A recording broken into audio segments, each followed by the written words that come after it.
Tale Titans, big stories. Zero fluff. Subscribe for epic tales, fast, fierce every week. Copyright disclaimer under Section 107 of the Copyright Act 1976. Allowance is made for fair use for purposes such as criticism, comment, news reporting, scholarship, and research. Fair use is a use permitted by copyright statute that might otherwise be infringing. Non-profit, educational, or personal use tips the balance in favor of fair use. வணக்கம் நண்பா.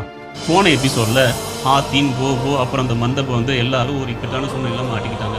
அப்போ அந்த பனிமனிதன் இருந்து தன்னை காப்பாற்றணும்னு சொல்லி அக்கியரா தன்னையே தியாகம் பண்ணி அந்த மந்தகப்பட்டியை காப்பாற்றுறான். அங்கேருந்து தப்பிச்சு வந்த ஹாத்தீம் கோபோ எல்லாரும் ஒரு சாப்பாட்டு ராணிக்கிட்ட மாட்டிக்கிட்டு ஒரு ஒத்தக்கொம்பு கிட்ட தான் உயிரை பறி கொடுக்குற நிலைமைக்கு வந்தாங்க. அப்போ ஹாத்தீம் புத்திசாலித்தனமாக செயல்பட்டு அந்த ஒத்தக்கொம்புகிட்டேருந்து அந்த மந்திர குழந்தை ஹாத்தீம் எல்லாரும் தப்பிச்சு வெளில வந்துடுறாங்க. அதுக்கப்புறம் வெளியே வந்த எல்லாரும் ஒரு நதிக்கரைக்கிட்ட போய் கிடைக்கணும் அப்படின்னு நினைக்கிறாங்க. என்னதான் தான் உயிரையே கொடுத்து அக்கிற அந்த குழந்தையை காப்பாற்றினாலும் பாஷாவோட ஆளுங்க ஒரே நொடியில் அந்த குழந்தையை தூக்கிட்டு போயிடுறாங்க. திடீர்னு எதிர்பாராத விதமாக இப்படி நடந்ததை பார்த்தா ஹாத்தீம் கோபோ அப்புறம் நாதிரா எல்லாரும் அதிர்ச்சியில் நிற்கிறாங்க. இப்போ நம்ம என்ன பண்ணுறது, இவ்வளோ கஷ்டப்பட்டு நம்ம காப்பாற்றின அந்த மந்திர குழந்தையை இப்படி பறி கொடுத்தோம் அப்படின்னு சொல்லி எல்லாரும் தவிச்சு நிற்கும் போது அப்போ அங்கே ஒரு வெள்ள மந்திரவாதி தோன்றாரு. அவர் தோன்றி நாங்கள் தான் அந்த வெள்ள மந்திரவாதி கூட்டத்தின் தலைவனும் நாங்கள் ஒரு தூய சக்தினும் நாங்கள் எல்லாரும் இந்த உலகத்தை காப்பாற்ற ஒரு தூய சக்தி அழிக்கவும் தான் போராடணும். அந்த குழந்தையும் எங்களில் ஒரு குழந்தை தான், அது எங்களில் இறந்து போன ஒருத்தருடைய ஆத்மாவை அந்த குழந்தைக்குள்ளே இருக்குது. அந்த குழந்தை ஒரு தூய சக்தி, அந்த குழந்தை தான் இந்த உலகத்தை காப்பாற்றுற குழந்தை. அதனால் நீங்கள் யாரும் கவலைப்பட வேணாம், நீங்கள் முயற்சித்தான் திரும்பவும் அந்த குழந்தையை உங்களால் காப்பாற்ற முடியும். அதனால் எப்படியாவது அந்த குழந்தையை காப்பாற்ற பாருங்க அப்படின்னு சொல்லி அவர் ஒரு ஆயுதத்தை முழுவெலும்பாலான ஆயுதத்தை கொடுக்குறாரு. இதை வச்சு நீங்கள் அந்த பாஷாவை வச்சு அந்த குழந்தையை காப்பாற்றலான்ற அறிவுரையும் கொடுக்குறாரு. உடனே ஹாத்தீம் அந்த முதுகெலும் செஞ்ச கத்தியை எடுத்துக்கிட்டு இது ஒன்று போதும், இதை வச்சு எப்படியாவது அந்த பாஷாவை அழிச்சிடுன்னு சொல்லி பாஷாவோட கோட்டைக்கு நோக்கி போயிட்டு இருக்கான். இதுக்கப்புறம் என்ன நடந்துன்றதை வாங்க போய் பார்க்கலாம். வெல்கம் டு கேள்வி டாக்ஸ். இந்த மந்திரவாளை எடுத்துக்கிட்டு ஹாத்தீம் பாஷாவோட கோட்டையை நோக்கி புறப்பட்டு இருக்கான். இந்த பக்கம் பாஷாவை காட்டுறாங்க. அப்போ பாஷா தன்னுடைய மத குருக்கிட்ட சொல்லிட்டு இருக்கான், சீக்கிரமே இந்த குழந்தையை நம்ம பலி கொடுத்து இதனுடைய சக்தி எல்லாத்தையும் நம்ம எடுத்துக்கணும், அப்போ தான் என்னுடைய சாபம் போகும், நான் இந்த உலகத்தில் தலை சிறந்து மந்திரவாதியும் ஆவா அப்படின்னு சொல்லிட்டு இருக்கான். உடனே பாஷா ஒரு மந்திரத்தை போடுறான். பார்த்தா அங்கே இருக்கிற காத்தெல்லாம் அணைஞ்சி ஒரு நல்ல சக்தி தடுக்கிற மாதிரி மத குரு சொல்கிறாரு. இந்த நல்ல சக்தி இருந்ததுக்கப்புறம் தடுக்க போகுது, அதை எல்லாமே நம்ம கைக்கு வந்துச்சு, இதுக்கப்புறம் எவனாலையும் நம்மளை அழிக்க முடியாது, நாம் தான் நம்மளோட பெரிய சக்தி, நம்மளோட பெரிய சக்தி, இதுக்கப்புறம் என்ன இருக்குது அப்படின்னு சொல்லி சிரிக்கிறாங்க. அப்போ கோட்டையோட காவலாளி சொல்கிறான், பாஷாவோட அண்ணன் பொண்ணு ஹாத்தீம் கோபோ எல்லாரும் வந்திருக்காங்க, இந்த போட்டிக்கு வெளியே தான் நிற்கிறாங்கன்னு சொன்ன உடனே பாஷாவில் தாங்க முடியல. ஒன்றே ஓடி போய் பார்க்குறாங்க. பார்த்தா பாஷாவோட அண்ணன் பொண்ணு அங்கே தான் நிற்கிறா. உடனே பாஷாவோ இவன் நம்ம மந்திர சக்தியை வச்சு தான் இங்கே வந்துட்டாரோ, இவருக்கு அந்த ஞான சக்தியை எதிர்பார்த்து வரான்னு சொல்லி அவரோட ஞான சக்தியை பறிச்சிடலாம். உடனே ஞான சக்தியை பறிச்ச பாஷா, இந்த கோட்டை இங்கே இருந்தால் தானே நீங்கள் எல்லாம் வந்து ரிசர்வ் பண்ணிட்டு இருப்பீங்க அப்படின்னு சொல்லி கோட்டையவே அங்கேருந்து நகர்த்தி வேற ஒரு இடத்துக்கு போயிடலாம். இதை பார்த்த ஹாத்தீம் கோபோ நாதிரா எல்லாரும் அதிர்ச்சியோடு நிற்கிறாங்க. அவங்கள பார்த்து மேலே வந்து பாஷா சிரிக்கிறான். உடனே ஹாத்தீம் நாதிரா கிட்ட சொல்கிறான், நாதிரா சீக்கிரம் எங்கே போனாங்கன்னு கண்டுபிடியா, அப்போ தான் நம்ம அந்த பண்ணி காப்பாற்ற முடியும் அப்படின்னு சொல்கிறான். உடனே நாதிரா சொல்கிறா, இது ஹாத்தீம் நான் ட்ரை பண்ணி பார்க்குறேன்னு சொல்லிட்டு நாதிரா தன்னுடைய ஞான சக்தியை யூஸ் பண்ணி பார்க்குறான். ஆனால் அவளால் ஒன்றுமே கண்டுபிடிக்க முடியல. ஏன்னா அவளோட ஞான சக்தியை தான் பாஷா பறிச்சுட்டான். இந்த விஷயத்த அப்போ தான் நாதிராவுக்கு தெரியுது. உடனே நாதிரா இந்த விஷயத்த ஹாத்தீம் கோபோ ரெண்டு பேருக்கு சொல்கிறார், ஐயோ உங்ககிட்ட இருந்து சத்தியம் போயிடுச்சுன்னா இப்போ நம்ம எப்படி அதை கண்டுபிடிக்கிறதுன்னு சொல்லி எல்லாரும் தெரிச்சு போய் நிற்கிறாங்க. அப்போ இந்த பக்கம் நமக்கு பாலஸ்தீன் நாட்டை காட்டுறாங்க. இங்கே பாலஸ்தீன் நாட்டில் ஜாஸ்மின் ரொம்ப சோகமாகவும் வருத்தமாகவும் உட்காந்துருக்கான். இதை பார்த்த ஜாஸ்மினோட அப்பா, வருத்தப்படாதே மகளே, எல்லாம் சீக்கிரம் சரியாயிடும், ஹாத்தீம் மேலே எனக்கு நம்பிக்கை இருக்குது, அவனால் எல்லாத்தையும் பண்ண முடியுன்ற மாதிரி ஆர்டர் சொல்லிட்டு இருக்கா. ஆனாலும் ஜாஸ்மினால் ஹாத்தீமை பார்க்காம இருக்க முடியல.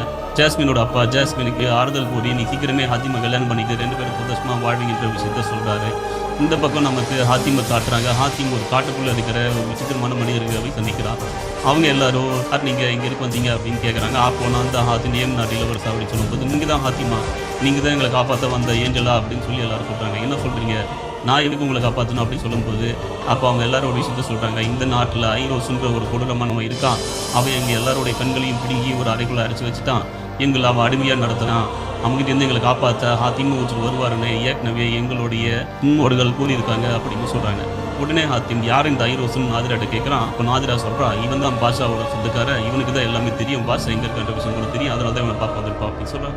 இந்த பக்கம் பாஷா அங்கே வரை வச்சு கோட்டையை வேற ஒரு இடத்துல தரையடிக்கிறான். இப்போ பாஷா தன்னுடைய தளபதிகிட்ட சொல்கிறான், இதுக்கப்புறம் நம்மளை யாரும் டிஸ்டர்ப் பண்ண முடியாது, எப்படி அது சீக்கிரம் இந்த மந்திர குழந்தையை பலி கொடுத்து நாம சாபத்துலேருந்து விடுவிச்சு எல்லா சக்தியும் அடையணும்னு சொல்லும்போது, இங்கே கவலைப்படாதீங்க அரசே, உங்களால் கண்டிப்பாக முடியும், இதுக்கப்புறம் நம்மளை தடுக்க யாருமே இல்லை, நீங்கள் எதுக்கு கவலைப்பட வேணாம்னு சொல்லும்போது பாஷா சொல்கிறா, இருந்தாலும் ஒரு எச்சரிக்கையோடு இரு, என்ன வேணா நடக்கலாம் அப்படின்னு சொல்லும்போது நீங்கள் கவலையப்பட தேவையில்ல, நாங்கள் கண்டிப்பாக செல்லிப்படி இருப்போம், இந்த கோட்டையை நாங்கள் முழுசாக பாதுகாப்போம், நீங்கள் எதுவும் கவலைப்பட வேணாம், இனி நீங்கள் கவலைப்படுறது எனக்கு தெரிஞ்சு எந்த அவசியம் இல்லைன்னு தான் நினைக்கிறேன். ஏன் நான் ஹாத்திம் மாதிரில யாராலும் இந்த இடத்தை கண்டுபிடிக்க முடியாது அப்படின்னு சொல்லும்போது நம்ம ரொம்ப அசால்ட்டாக இருக்க வேணாம், அந்த குழந்தை வழி கொடுக்குற வரைக்கும் நாம் ரொம்ப ஜாக்கிரதையாக தான் இருக்கணும், நீ அசால்ட்டாக இருந்தால் நீ போய் கோட்டையோட காவலை ஒழுங்காக வளப்படுது அப்படின்னு சொல்லிட்டான். அதுக்கு அந்த தளபதி சந்தோஷமாக நானும் பண்ணுறேன் அப்படின்னு சொல்கிறேன். இந்த பக்கம் அந்த விசித்திர மனிதர்கள்லாம் காட்டுறாங்க. அப்போ ஹாத்திம் கேட்குறேன், உங்களுக்கு என்ன தான் ஆச்சு, தெளிவாக விளக்குங்க அப்படின்னு சொல்கிறாங்க. அதுக்கு அந்த மனிதர்கள்லாம் சொல்கிறாங்க, இந்த ஐரோஸ்ன்றவன் எங்கள் எல்லாருடைய கண்களையும் பிடுங்கி கொண்டு இயல்களாக அடிமையாக்கிட்டான், அவன் என்ன சொன்னாலும் செய்யணுன்ற கட்டளை கேட்டான், அவங்ககிட்ட இருந்து எங்களால் யாரையும் தப்பிக்க முடியல, எங்கள் கண்கள் எல்லாத்தையும் பிடிச்சி ஒரு அறையில் அடைச்சி வச்சிருக்கான், எங்களோட நிலைமையே இதுதான், பார்வைங்க மக்கள் அப்படின்னு சொல்லி எல்லாரையும் காட்டுறாங்க. அப்போ அங்கே பார்த்தா அந்த ஐரோஸ்ன்ற அந்த கொடுக்காரனோட கோட்டைக்கு வெளியில் அந்த மக்கள் எல்லாம் காவல் காத்துட்டு இருக்காங்க. எல்லாருமே கண்களை மூடியபடி தலைமுடியை விரிச்சு போட்டபடி தான் இருக்காங்க. உடனே உள்ளே போய் யார் அந்த ஐரோஸ் அவன் என்ன பண்ணுறான்றதை ஹாத்தி பார்க்கணும்னு சொல்லிட்டு உடனே அங்கே போய் பார்க்குறாங்க. அப்போ பார்த்தா அந்த ஐரோஸ்ன்றவன் அங்கே இருக்கிற மனுஷங்கள் எல்லாரையும் போட்டு குழப்பப்படுத்திட்டு இருக்கான். அவங்க எல்லாரையும் காலை அமுக்கிறது, கையை அமுக்க சொல்கிறது, விசிறி விடுறது, அப்புறம் அவனுடைய பிரதேசத்தை பிடிக்க ஒரு ஆள்னு எல்லாரையும் வச்சிருக்கான்.